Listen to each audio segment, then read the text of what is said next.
Bago tayo magtungo sa ating weather forecast, alamin muna natin yung ating update regarding po sa mga potensyal na bagyo na papasok ng ating Philippine Area of Responsibility sa loob po ng 2 linggo.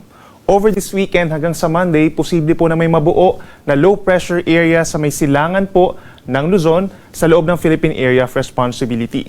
Inaasahang kikilos ito pahilaga-hilagang silangan, unti-unting lalayo po ng ating kalupaan, so ibig sabihin may minimal enhancement lamang po ito ng habagat by next week, lalo na po sa araw ng Lunes at Martes. Samantala, pagsapit din po ng weekend hanggang sa Monday, posible rin may mabuo na low pressure area dito sa may timog silangan po ng Guam at kumikilos po ito pakanluran or pakaliwa hanggang sa papalapit po ito ng ating Philippine Area of Responsibility. Samantala, simula po sa Miyerkules ay posibleng kumilos pa pahilagang kanluran ang nasabing low pressure area at posibleng maging bagyo at maaaring pumasok po ng ating area of responsibility later next week. At kung sakasakaling maging bagyo, katulad nitong itong isang weather disturbance po dun sa taas, ay tatawagin po natin ito na Ferdy and Henel.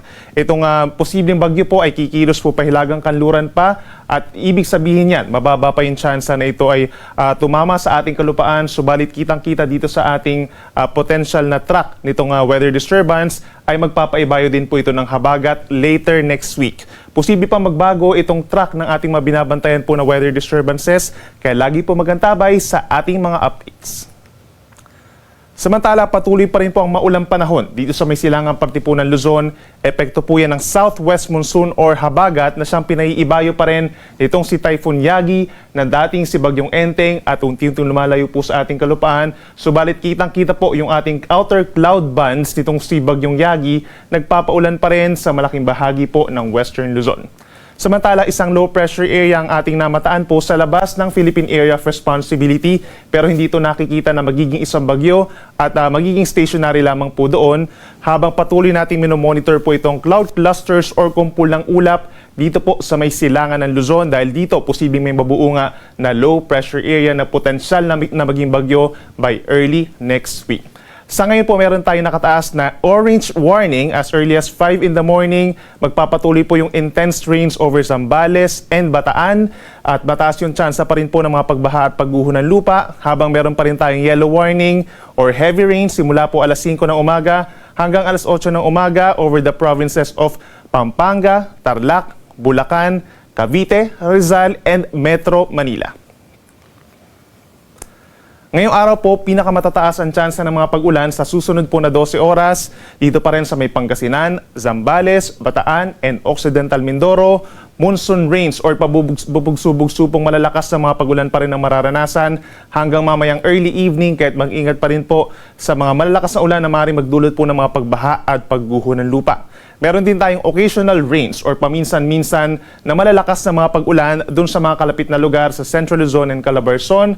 Kabilang na dyan ang Pampanga, Tarlac, Nueva Ecija, Bulacan, Metro Manila, halos buong Calabarzon except dito sa may Quezon Province, gayon din sa may areas po ng Oriental Mindoro. Asahan yung occasional rains nga na maaaring magdulot ng mga pagbaha at pagguho pa rin ng lupa, habang merong kalat-kalat na ulan and thunderstorms over the province of Aurora, gayon din ang Quezon, dito rin po sa may Marinduque, and sa Romblon as well as Ilocos Region and Cordillera Region na siyang dahil naman po dun sa trough or outer rain bands nitong si Bagyong Yagi na dating si Bagyong Enteng.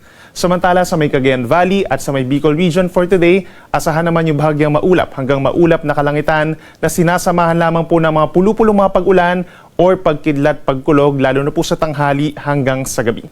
Temperature natin sa Metro Manila hindi pa rin kainitan sa ngayon mula 25 hanggang 28 degrees Celsius. Marami din lugar dito po sa may western sections ng Luzon na hindi naman po kainitan sa ngayon, habang sa kabilang banda, over Legazpi and Tuguegarao, posible ang hanggang 32 degrees Celsius na maximum air temperature. Sa ating mga kababayan po sa Palawan, pinaka-apektado pa rin ng habagat ang northern portion, kabilang na ang Cuyo, Calamian, and Cagayan-Silio Islands, kaya't mag-ingat din po sa mga pagbaha at pagguho ng lupa doon. Ang natitirang bahagi ng Palawan, mataas din ang tsansa ng ulan, pagsapit po ng hapon at gabi.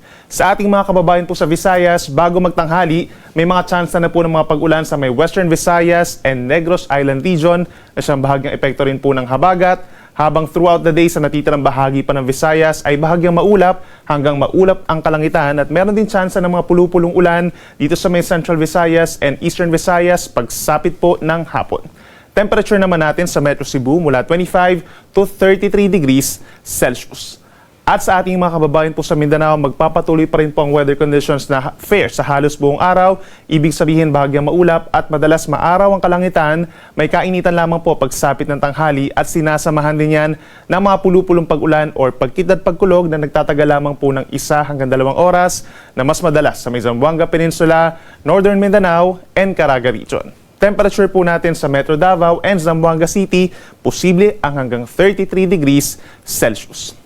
Dahil pa rin po sa pag-ihip ng hanging habagat, meron pa rin tayong matataas sa mga pag-alon. Dito sa may western seaboards ng Luzon, meron tayong gale warning at mga matataas na alon na posibleng umabot pa rin ng 4.5 metro o 1.5 palapag po na taas ng gusaling mga pag-alon. Dito sa may Ilocos Norte, pababa ng Ilocos Sur, La Union, Pangasinan, gayon din sa may Zambales, Bataan, western coast of Occidental Mindoro, kabilang na po ang Lubang Island at maging sa Calamian Islands po dito sa may Northern Palawan. So may tendency po na magsususpend pa rin tayo ng mga sea travel, lalo na sa maliliit na sasakyang pandagat dito sa mga areas na to sa loob pa ng 2 araw, habang natitirang bahagi or baybayin ng bansa, banayad hanggang katamtaman ang taas ng mga pag-alon. At para naman po sa ating 3-day weather forecast, para bukas, September 6, mababawasan na po yung mga pag-ulan sa malaking bahagi po ng Luzon, pero meron pa rin mga pag-ulan, occasional rains or paminsan-minsan na lamang yung mga malalakas na ulan dito sa may Zambales, Bataan, pababa ng Cavite, Batangas, and Occidental Mindoro. So make sure pa rin po na meron tayong dalang payong. Meron din tayong kalat-kalat na ulan and thunderstorms by tomorrow over Metro Manila. So mas kakaunti na po yung mga asahan natin ng pag-ulan. Actually, starting pa lamang po ditong mamayang gabi, mababawasan na po drastically yung ating mga magiging pag-ulan. Ganyan din sa Ilocos Region, Cordillera Region, natitirang bahagi ng Central Luzon, rest of Calabarzon at hilagang bahagi po ng Palawan, bukas po yan.